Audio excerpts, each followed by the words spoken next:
কে ঠান্ডা হয়েছিস? নেতা হওয়ার খাস মিটেছে? আরে তোর বাদশা তো হাতছাড়া হয়ে গিয়েছে। হ্যাঁ, আপনার রাজাও তো গেছে গা। অহন কারিলিয়া ফাল পারবেন, কারে দিয়া ফেস টু ফেস ব্লক করবেন। আরে তুই তো বেঈমান। বেশি কেরা বেড়া কথা কইবেন না কইলাম। বেঈমান কি আমি?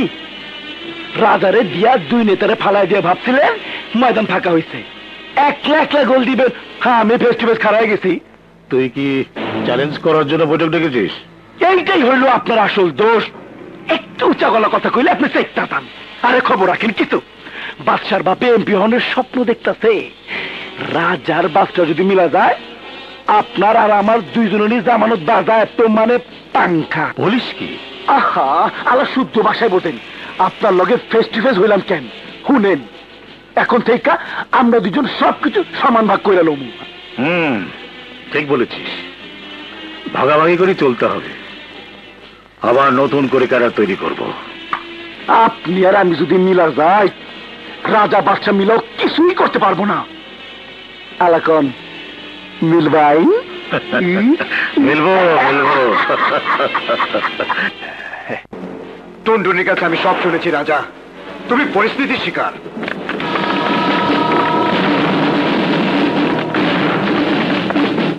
কিন্তু তুমি তো স্বেচ্ছায় সজ্ঞানে সন্ত্রাসী হয়েছ। হ্যাঁ হ্যাঁ হ্যাঁ, আমি সন্ত্রাসী হয়েছি, স্বেচ্ছায় সজ্ঞানে সন্ত্রাসী হয়েছি। কিন্তু কেন হয়েছি জানো?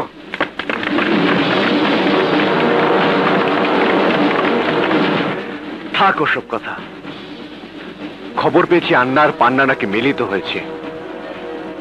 এখন আমাদেরও মিলিত হবার সময় এসেছে রাজা। রাজা বাড়িকে ঘিরে ফেলেছে, পালাবার কোনো পথ নেই, আত্মসমর্পণ করো। দাঁড়াও, মনে হচ্ছে ইন্সপেক্টর মিতুর কলা। ওই ইন্সপেক্টর একদিন আমার জীবন বাঁচিয়েছিল। রাজা, আমি ইন্সপেক্টর মিতু বলছি। লোকমানকে সাসপেন্ড করা হয়েছে, আমার কাছে সারেন্ডার করো। কোর্ট তোমাদেরকে আত্মপক্ষ সমর্থনের সুযোগ দেবে। চলো বাদশাহ, নতুন জীবন শুরু করি। চল। রাজা, বাদশাকে নিয়ে বেরিয়ে এসো, বেরিয়ে এসো বলছি, নইলে গুলি চালাতে বাধ্য হব।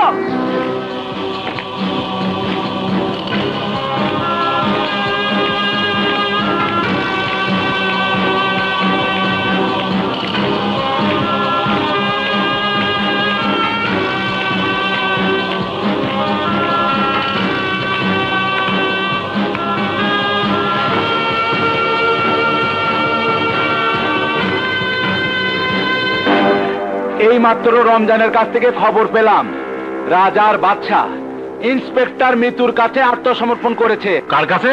ইন্সপেক্টর মিতুর কাছে। ইন্সপেক্টর মিতু ওদেরকে রাজসাক্ষী বানানোর পরিকল্পনা করছে।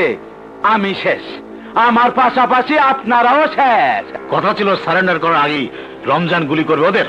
রমজানকে নিলে তো, ওকে থানায় ডিউটি দিয়ে ইন্সপেক্টর মিতু নিজে অপারেশন করেছে। তবে চিন্তা করবেন না, রমজান চান্স আছে। বুঝে গেছি, ওই চান্স দিয়ে কিচ্ছু হইব না। মানে বোঝেন নাই? গোষ্ঠীর শুদ্ধা সাফা। রাজার বাসার গোষ্ঠীতে যত আত্মীয় স্বজন আছে, বাপ মা ভাই বোন, সবগুলারে ফেস টু ফেস বরক করে দিব আমি, যাতে খবর পাইয়া অগর সবার জবান বন্ধ হয়ে যায়। রাজাকে আমি ফাইনাল করে দেব। হ্যাঁ, বাস বাস, একটাও যেন বেঁচে না থাকে। আমার মেয়েকে ওদের কাছ থেকে আনতে হবে। আপনার মাইয়ারেও পাইবেন। অগর সবাইরে আমি ফেস টু ফেস বলক করে দিব।